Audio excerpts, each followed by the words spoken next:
and today we're going to ferment cabbage, the easiest vegetable to ferment because there are natural, good bacteria already waiting to be released simply by the pounding and the salt. Lots of variations on this. We're going to do the simple version. So, to start, I like to use a food processor. Usually that's what I do, but if you don't have one available, just cut it as finely as possible because the smaller it is, the more quickly it's going to release the juices. So do that, and I've got plenty for this one jar, so I'm going to do this. And you'll probably want to measure the salt the first time. I don't now because I kind of know what it takes and what we like. So you need the salt to sit on the cabbage for about 15 minutes, and you'll notice it'll start to release its juices almost immediately. But that's the best way to do it. If you want to start pounding it and releasing juices right away, you can do that. You want it to taste like a good stew, about that amount of salt.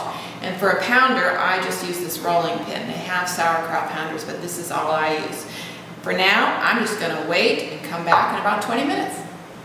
Okay, it's been about 20 minutes. Still not getting the brine I'd like to see, so probably what I would do without the video is leave it for another hour because it keeps making its own brine. But you can pound and get it into your jar. Before I put it in the jar, in order to have extra insurance, I like to use a starter, and you can use a package starter or you can use whey. I don't like the taste of whey. A lot of people say it changes things, but it is a starter. I like to use the juice from a previous batch. So I just put some in there, and all it does is help get this go in the right direction. Because as long as you're headed into the direction away from mold and away from air to contaminate, you're good. But the starter just adds extra insurance. I also like to add some dried seaweed because you don't really taste it, but it's adding a lot of nutrition. And then for taste, I add the caraway. Caraway seed is very good.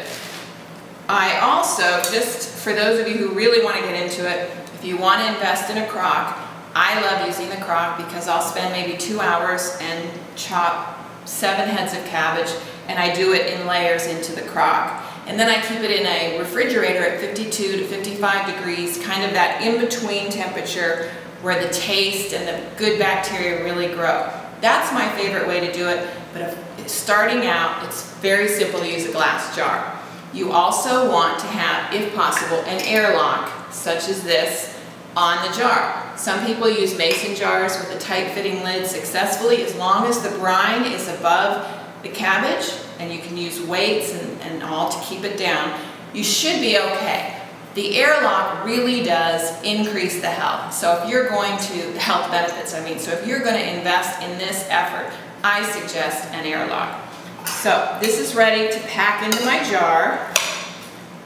It would be nice if it were a little more, juice developed, but you can always pound and get more juice. You can also always add a salt water solution to help it liquefy or create the brine.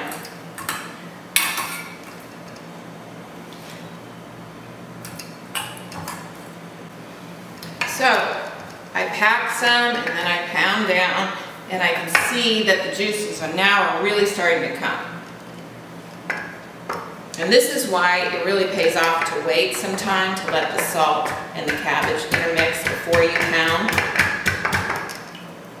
But I just keep packing it in, and this one jar will hold nearly two heads of cabbage, so it really does get pounded down.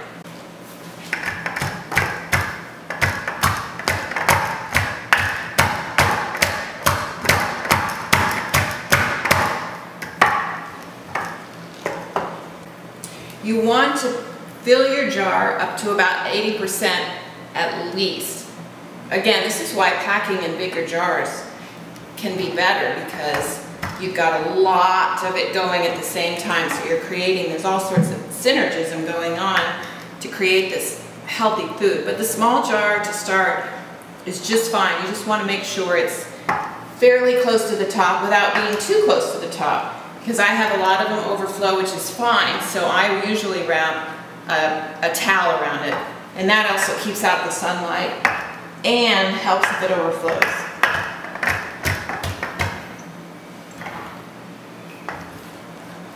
Okay, so this would need more pounding, but for the sake of the video, I'll show you that once I feel like I've got my brine above that, I cover it with a cabbage leaf, which also ensures that you're keeping this an anaerobic process. You can add weights too. I haven't found that I need those as much because usually the brine is really above. But then you tighten the jar, you put water in here up until the fill line, you put your water, and that's it. And again, you might want to make sure your brine, if I really couldn't get enough brine, I would pour the salt water solution over it. But then I wrap it in a towel, put it in the pantry for 2 to 5 days, depending, 3 to 5 days. And then if you can move it to semi-cold storage, that's ideal. But if you can't, you can just move it to the refrigerator and it should be good to go in about a week to 4 weeks. And that's it for today's edition of the Natural Year Challenge Vegetable Ferment. Thanks for watching.